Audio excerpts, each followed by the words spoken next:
Zombie Star, and happy holidays, which means I'm on vacation. So let's see what we've been reading this week in comics. Issue number 69 of Saga. This is the cover for issue number 69. You think they're trying to do something here? Nah, they wouldn't do that. And issue number 70 that we caught up with this week for Saga from Image Comics. It's lighting off my glasses and the comic sucks. For 70 issues, this space epic follows a family that is on the run from both sides of a galactic conflict, as well as deadly bounty hunters and crooked authority figures forced into a life of false identities and constant evasion. Issues 69 and 70 focus on main characters Alana's children, Hazel and Squire, as her youngest, Squire, begins to display more disturbing symptoms of post-traumatic stress, given the events that have occurred across 70 issues of this story. As the cover suggests, issue number 70 is a real tearjerker, but if you have read Saga from Volume 1, then that's really nothing new. Staples and Vaughn have created a very dramatic universe, very dramatic narrative full of very impactful characters that are just easy to read, extremely relatable, and very easy to become invested in. And I've gone on and on about Fiona Staples as artist for Saga, just creating something very unique, a very unique art style and look for the book that really just can't be compared or referenced to anything else that I am reading. Together with Vaughn, have created a very awesome just world that continues to grow. 70 issues now, and just still continues to grow in all the right ways. If you are into comics and you're not reading Saga, I would really start from the beginning. This is really cool. Issue number 70, definitely going to be my favorite cover between the two, as this is very suggestive. Issue number 69, but you gotta love them for it. This is just awesome to read. Alrighty. A few toy hunts back, I talked about how I picked up a packaged red band adult Blade that I was unaware was even released, and when I saw it, just had to get it. And of course, since I don't read a lot, I have such a stack of books that I need to catch up with. So with Blade, I've actually picked up 2 more. So this is the first one. This is issue number 2, and even just recently picked up issue number 3 for this adult-only Blade. I have not read it, obviously, and I figured I'm just gonna open them and read them for this week in comics. So let me just do that. I usually have a thing about not opening things, like for figures and toys, but I figured these are my comics, and I need to read them. I don't know. Alright, just want to be careful with packing. This is not like opening a Funko or any figures, since there's no backing, there's no board to this. So as I'm opening it, I'm just really careful not to bend these edges. I really try to take care of my stuff. I mean, I could have bought probably more than one so I could keep one packaged, but I didn't. Oh my god, this is harder to do. No, I'm okay than I thought. Come on now. God, I hate that. Alright, we did it. Went ahead and opened it. And here we go. Issue number 1 of the adult-only Red Band Blade. Issue 1. So I'm going to read this, and I'll be right back. Alright, that was awesome. This is issue number 2. I'm going to open this one as well. This is the first time for this week that I'm kind of reading comic books live. I don't know. This is recorded. Oh, this is so nerve-wracking opening these things, though.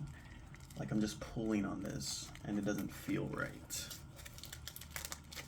It has this thing, like, kind of like opening like a bag of chips. I don't know if that's what I should be doing, but it doesn't feel right either.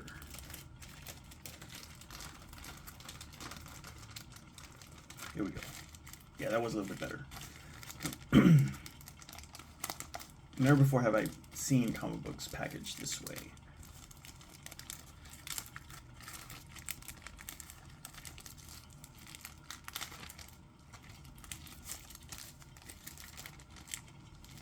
Oh my god, just get out. There we go. Alright, issue number 2. Let me check out what's going on here.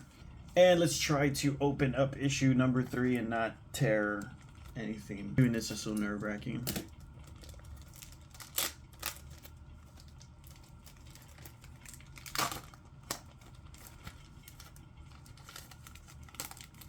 This one opened a lot better. More like a bag of chips.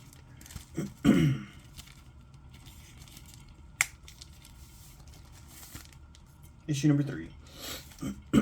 And I can totally see why this is a red band. Coming from Marvel, at least, this is significantly gorier than, let's say, the last Blade series that I read from Marvel Comics, but still wouldn't be any more gorier than, let's say, Berserker from Image Comics. Eric Books, or Blade, is back on another hunt for another ultra powerful vampiric being that typically is out for limitless power and dead set on expanding and growing the vampiric existence against the humankind. Recently, Blade was saved by his daughter Bloodline, but was possessed and taken over by a very powerful being named Varney and used as a vessel to commit absolute atrocities. Issues 1, 2, and 3 of this Blade show Blade in recovery, but also dealing with the immense guilt of his actions, and is taking this hunt for this powerful being very personally.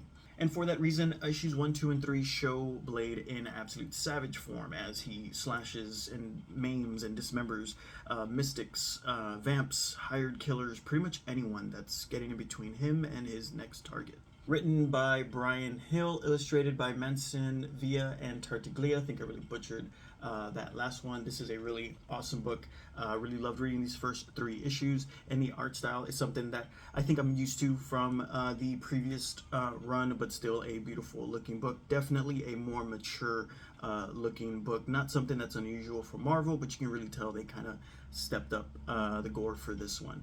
Absolutely beautiful looking title. I believe that issue number 2 is going to be my favorite cover of the 3, but I'll show them all. This is issue number 1. These are the red band Blade issues that recently were released.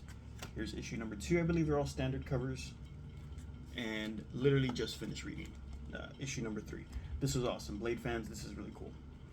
Aliens versus Avengers issue number 2. Loved issue number 1. I know how ridiculous this might sound, but this reads like a direct expansion of what we know from the films, including the prequel films, both Prometheus and Covenant, for Aliens versus Avengers. This is really cool. Earth has fallen, and in this dystopian future, the Avengers are aged and weathered versions of their former selves as they stand against an impossible horde of xenomorphs. A very deliberate and designed infestation has broken out across the galaxy, and the only option for them now is escape.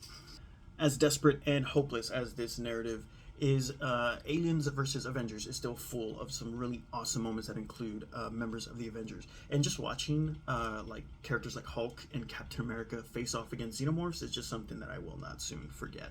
Still, nothing's going to beat Miles Morales' symbiote suit merge with a facehugger to create a Venom suit that we've just never seen before. Without being too spoilery, this is Avengers like we've never seen before as they face off against a threat that they've never seen before. It being aliens comes with a lot of lore that clashes with lore from Marvel's Avengers, which allows for a really awesome, sometimes ridiculous plot that I'm just loving. The artwork is something that I'm really loving of Aliens versus Avengers. Isad Ribic, apologize if that's incorrect, is bringing a very deliberate art style for the title. Issue number 1 reminded me of things like the film Blade Runner, and I feel in issue number 2 I'm also getting like a cyberpunk kind of look for this, very dark cyberpunk look for this. This is not a normal superhero story, definitely not a normal Avengers story, and the artwork works very well in that, including the xenomorphs. This is also a horror title, and the artwork works for that as well. This is Avengers versus Aliens, Aliens versus Avengers issue number 2. Nobody asked for this, but this is absolutely amazing, and I think just should be read for Alien fans, for Avengers fans. This is really cool. And that is all we have for this week in comics. Let me know what you guys are reading. Let me know if you guys are reading any of these. Let me know what you think of them. I'm waiting for the zombie. Sorry. Thank you guys for watching. See you all next time.